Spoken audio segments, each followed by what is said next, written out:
O governo José Sarney foi inicialmente marcado por uma grande frustração. Isso porque ele era um dos fundadores da Arena, partido que era apoiador da ditadura militar. Sarney foi um político que esteve à frente das manifestações que apoiaram o início do regime militar. E a morte de Tancredo Neves levantou uma série de teorias da conspiração. Mesmo com uma forte oposição, Sarney foi o primeiro presidente civil após o período de 20 anos do regime militar.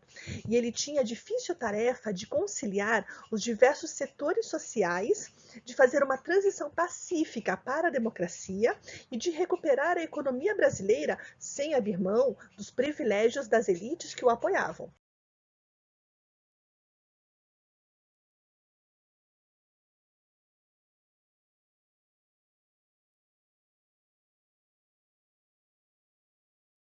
Ele rompeu as desconfianças da oposição, mantendo os mesmos acordos e a mesma escalação ministerial do Tancredo Neves.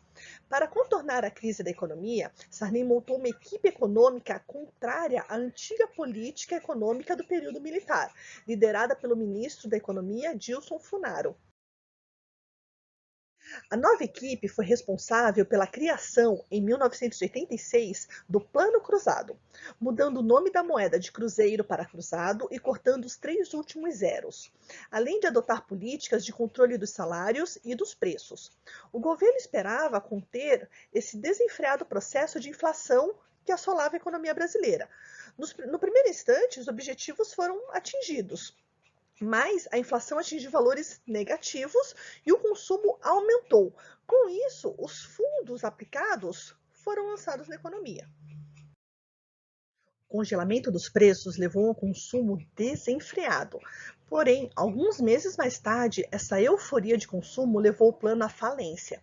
Isso por causa de uma estratégia chamada de gatilho salarial. Toda vez que a inflação chegava a 20%, os salários aumentariam automaticamente, elevando também o preço dos produtos que também seriam aumentados proporcionalmente.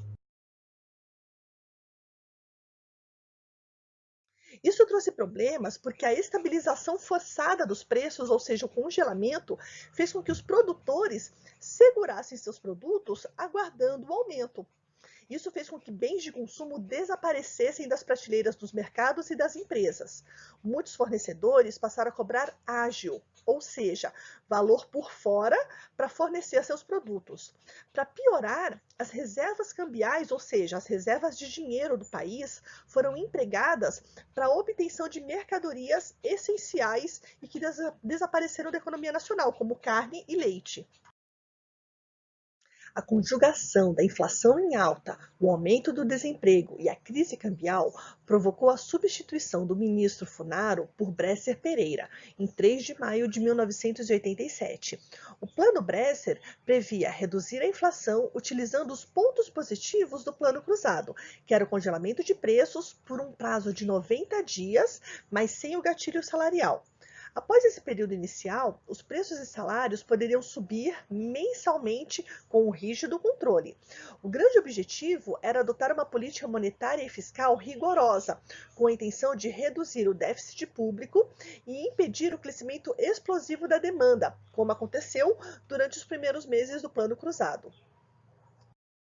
O plano não funcionou, devido principalmente à vulnerabilidade política do governo Sarney, pois isso permitiu que, dentro do próprio governo, as categorias mais mobilizadas conseguissem antecipações dos reajustes salariais bastante significativas, contribuindo para o fracasso da tentativa de controlar o déficit público. O fracasso do Plano Bresser fez com que o vice-ministro também fosse demitido do cargo, e Maílson da Nóbrega assumiu, criando o Plano Verão em janeiro de 1989. O plano foi lançado em um período politicamente desfavorável, pois era ano eleitoral, mas a ideia de conter a inflação por meio de uma desvalorização cambial. Naquela época, um dólar estava valendo 1.000 cruzados. O período de sucesso do plano foi ainda mais curto do que o Plano Bresser. As elevadíssimas taxas de juros em fevereiro e março não foram capazes de impedir um aumento do consumo, indicando que o comportamento popular era de prevenção, causado pela falta da credibilidade política do governo. A economia brasileira não conseguia vencer o seu problema inflacionário. Em 1989, a inflação anual estava em 1.764%. A ineficiência no campo econômico só não ganhou maior destaque na época devido às movimentações políticas em torno da Constituição de 1988. A Constituição era muito esperada. A esperança era que fosse uma nova lei que acabasse com os resquícios autoritários, com os últimos entraves de um sistema repressivo da época da ditadura, e garantisse liberdades civis e políticas. A nova Constituição ofereceu ganhos significativos nas questões das liberdades e nos direitos individuais. Pela primeira vez em nossa história, uma Constituição foi escrita pensando nos diversos grupos da nossa sociedade e na diversidade cultural e na pluralidade do Brasil. Por isso ela foi chamada de Constituição Cidadã. Em contrapartida, essa nova Constituição criou um grande problema judiciário, devido à sua extensão e riqueza de detalhes. Essa Constituição é belíssima e muito abrangente, mas sua prática nem sempre é a esperada, justamente por causa dessa dificuldade jurídica. Desde 1988 até hoje, a Constituição recebeu 107 emendas, buscando modernizar ou organizar melhor esses trâmites jurídicos.